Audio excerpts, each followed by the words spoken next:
मैं अंशु शर्मा पुणे नए वीडियो के साथ।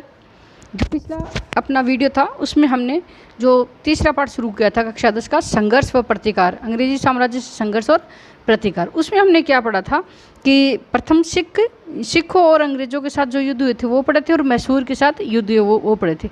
अब हमने चर्चा की थी कि अंग्रेज वो पूरे भारत पर अपने साम्राज्य की स्थापना करना चाहते थे। तो इसलिए अब उनको क्या है कि सिर्फ महाराष्ट्र उन्होंने विजय कर लिया, मैसूर कर लिया, अब बचा था पंजाब विजय करना। तो अब हम पढ़ेंगे अंग्रेज़ों का पंजाब के साथ संघर्ष। तो उस समय अंग्रेज़ों के समय पंजाब का जो गवर्नर और शासक था वो रणजीत सिंह था। और अंग्रेज और रणजीत सिंह ये दोनों क्या है कि सतलज नदी की जो पूर्व प्रदेश थे उस पर अपना अधिकार जमाना चाहते थे दोनों। अब दोनों के मध्य संघर्ष होना वाजिब था। क्यों था? क्योंकि फरवरी 1809 में एक्टर लोनी था अंग्रेज अधिकारी, उसने ये कह दिया कि यदि सतलज नदी के पूर्व प्रदेशों पर उन्होंने कह दिया कि अंग्रेज़ों का अधिकार है, यदि पंजाब की ओर से कोई आक्रमण हुआ तो हम उसका जवाब देंगे। ये घोषणा एक्टर लोनी ने कर दी। अब दोनों के मध्य संघर्ष हुआ किस बात को लेके कि ये जो रणजीत सिंह है ये सतलज नदी के पूर्व प्रदेशों पर अधिकार करना चाहता था। इसलिए 25 अप्रैल 1809 ईस्वी को रणजीत सिंह व अंग्रेज़ों के मध्य अमृतसर की संधि हुई थी। युद्ध हो गया था, युद्ध में ये हार गया था, जिसमें सतलज नदी के पूर्व के प्रदेशों पर अंग्रेज़ों का नियंत्रण स्वीकार कर लिया। ये लो आधा पंजाब तो चला गया। अब सतलज नदी के पूर्व के जो प्रदेश थे उस पर नियंत्रण किसका हो गया? अंग्रेज़ों का हो गया। अब रणजीत सिंह की मृत्यु के बाद जो भी उत्तराधिकारी थे वो अयोग्य थे। जैसे खड़ग सिंह बना था लेकिन कुशल शासक नहीं था। अब खड़ग सिंह जब शासक बना था तो वो कुशल नहीं था। उसके दरबार में डोगरा बंधु होते थे पंजाब में, वो उन्होंने क्या किया था, शासन में उनका हस्तक्षेप बढ़ गया और ये डोगरा बंधु है राजा को बनाते थे, राजा को हटाने में सब में इन्हीं का हाथ था। अब वहाँ फैल गई अराजकता, तो इस अराजकता का लाभ अंग्रेज़ों ने उठाया था। अब हम पढ़ेंगे प्रथम अंग्रेज सिख संघर्ष। तो इस युद्ध का मुख्य कारण क्या था? अंग्रेज़ों की साम्राज्यवादी नीति, मतलब अपना साम्राज्य बढ़ाने की नीति और उनकी महत्वाकांक्षा और फूट डाल और राज करो की नीति इस युद्ध का मुख्य कारण था। अब 13 दिसंबर 1845 ईस्वी को लॉर्ड हार्डिंग्स ने सिखों के विरुद्ध युद्ध की घोषणा कर दी। इसमें क्या हुआ था? सिखों की हार हुई और पंजाब के कुछ हिस्से पर अंग्रेज़ों का अधिकार हो गया। जैसे लाहौर की संधि हुई थी और उसमें जालंधर दोआब अंग्रेजी राज्य में मिला लिया और इसके अलावा 1,50,00,000 की राशि भी युद्ध की क्षति के रूप में सिखों को अंग्रेज़ों को देनी पड़ी। अब हार्डिंग ने क्या किया था? पंजाब के प्रशासन पर एक दिलीप सिंह था, उसके वैश्यक होने तक अधिकार रखना चाहता था वो।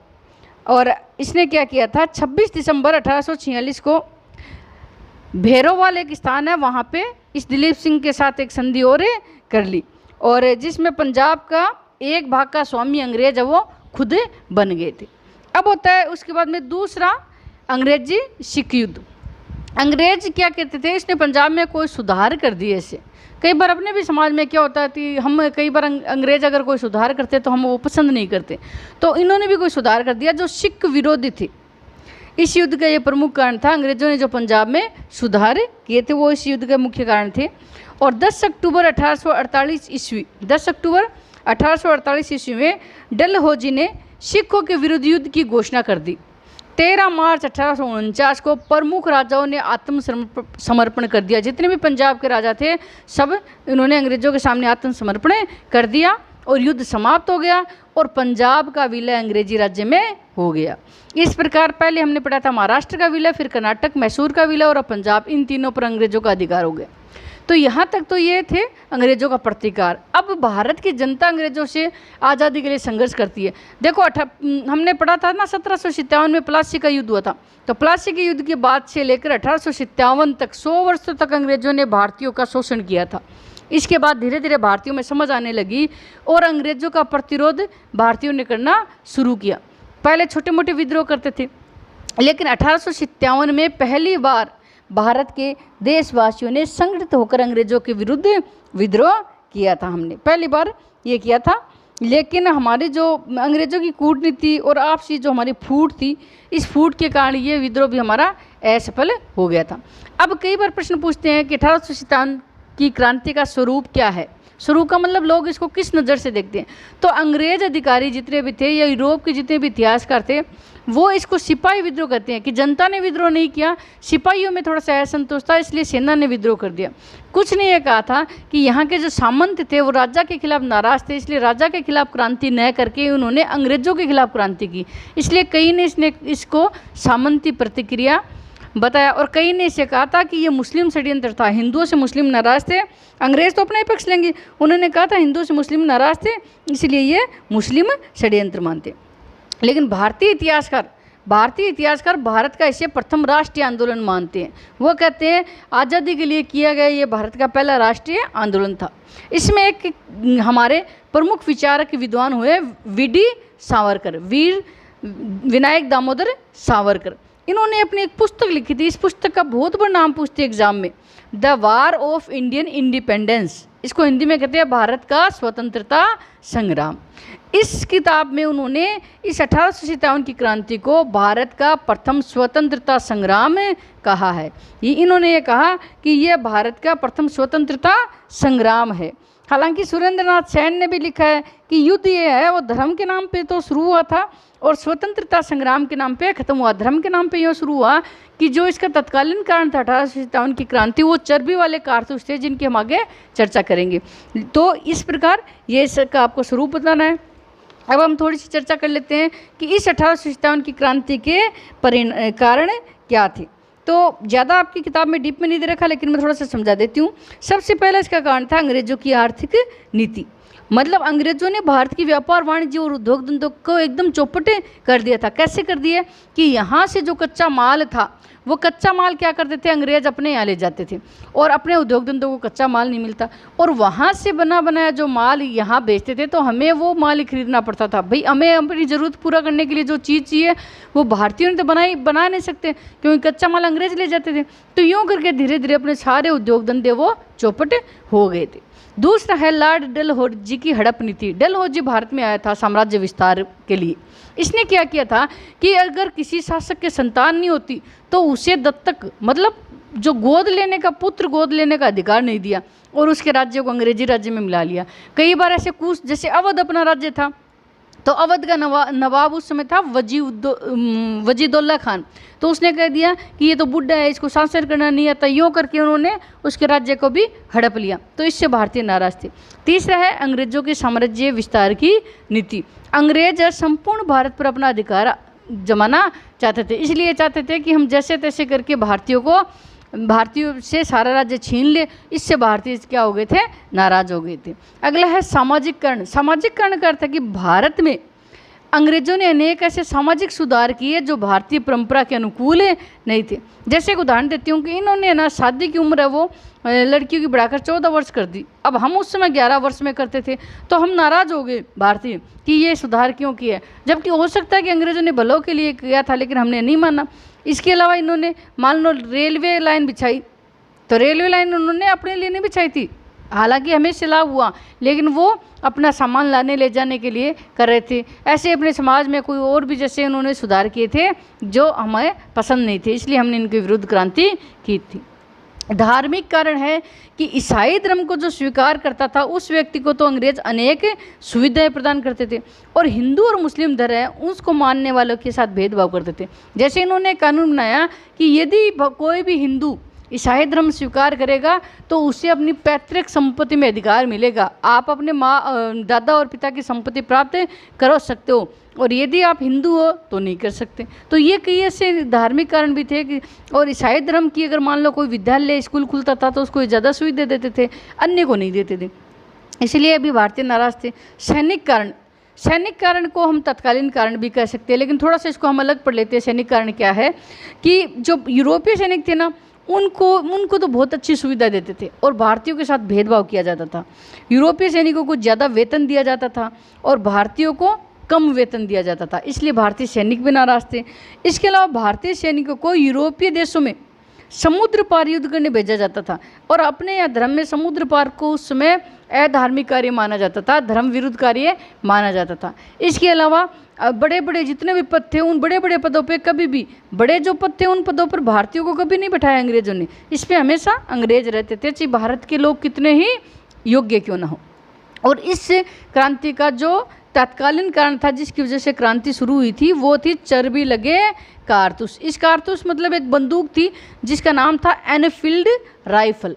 ये एनफील्ड राइफल एक बंदूक थी। इस बंदूक को क्या होता था, इसको मुंह से खोलना पड़ता था, उसके बाद इसमें कारतूस भरे जाते थे। अब इसमें क्या कि लोगों ने एक अफवाह उड़ा दी कि इसमें गाय और सूअर की चर्बी लगी है। अब हिंदू तो क्या है, गाय को पवित्र मानते हैं और मुसलमान सूअर को पवित्र मानते हैं। तो इन दोनों ने, सैनिकों ने इनका प्रयोग करने से मना कर दिया कि हम नहीं करेंगे इनका प्रयोग। अब अंग्रेज़ों ने जब हमसे ज़बरदस्ती की सैनिकों से, तो ये क्रांति हो गई थी। अब जैसे भारत की 1857 की क्रांति है, इसकी मैं आपको एक दो मुख्य बातें बताती हूँ। देखो कि ये जो अपना स्वतंत्रता संग्राम है, इसका प्रसार कहाँ से हुआ था कि सबसे पहले ये जो सैनिकों ने है, ये चर्बी लगे कारतूस का प्रयोग करने से मना कर दिया कि हम इन चर्बी मतलब एक तरह से मांस होता है कि हम इन मांस की लगे जो कारतूस इसका प्रयोग नहीं करेंगे। अब 29 मार्च की बात है, 29 मार्च 1857 को बैरकपुर की जो छावनी है उसमें मंगल पांडे नामक एक सैनिक था, उसने विद्रोह कर दिया और अंग्रेज अधिकारी थे सार्जेंट हुर्चे और लेफ्टिनेंट बाग। इस लेफ्टिनेंट बाग और सार्जेंट हुर्चे को मंगल पांडे ने गोली मार दी। और मंगल पांडे जो 34वीं जो नेटिव इन्फेंट्री अपनी जो एक सेना टुकड़ी थी उसमें था।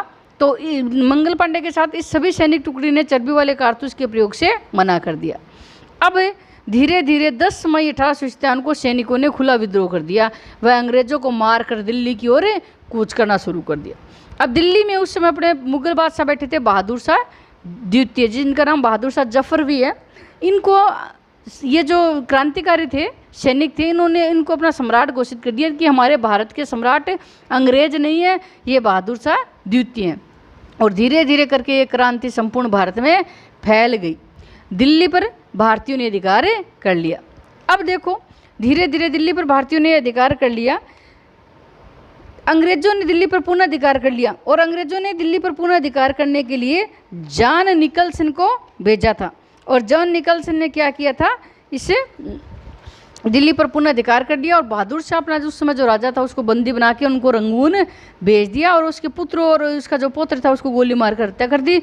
और रंगून में अपने यहाँ ये जो मुगल बादशाह था इनकी मृत्यु हो गई थी। अब देखो 4 जून 1857 को ये क्रांति होती है लखनऊ में। तो लखनऊ में क्रांति कब होती थी? 4 जून 1857 में। लेकिन यहाँ क्या हुआ था, क्रांतिकारियों ने हेनरी लॉरेंस को मार दिया था। उसके बाद सर कोलिन कैंपबेल ये आए थे और उन्होंने पुणे मार्च 1857 को क्रांतिकारियों से ये लखनऊ नगर वापस जीत लिया। इसके बाद में 5 जून को एक दिन बाद में ही, लखनऊ के एक दिन बाद में 1857 को कानपुर में नाना साहब थे अपने यहाँ के जो राजा, उनके नेतृत्व में क्रांति हुई। और सर ह्यू व्हीलर ने आत्मसमर्पण कर दिया और कानपुर पे नाना साहब का अधिकार हो गया था। और उस समय अपने ये जो तांता टोपे थे इन्होंने भी नाना साहब का साथ दिया। लेकिन ये जो कैंपबेल था इसने कानपुर पर पुनः अधिकार कर लिया। जैसे जैसे क्रांतिकारी लखनऊ पे अधिकार किया तो वापस कर लिया, और कानपुर पे क्रांतिकारियों ने अधिकार किया तो कानपुर में इन्होंने वापस अधिकार कर लिया। इसके बाद अपने यहाँ होती है क्रांति झांसी में। तो झांसी में यह क्रांति है, इसका नेतृत्व किया था लक्ष्मीबाई ने।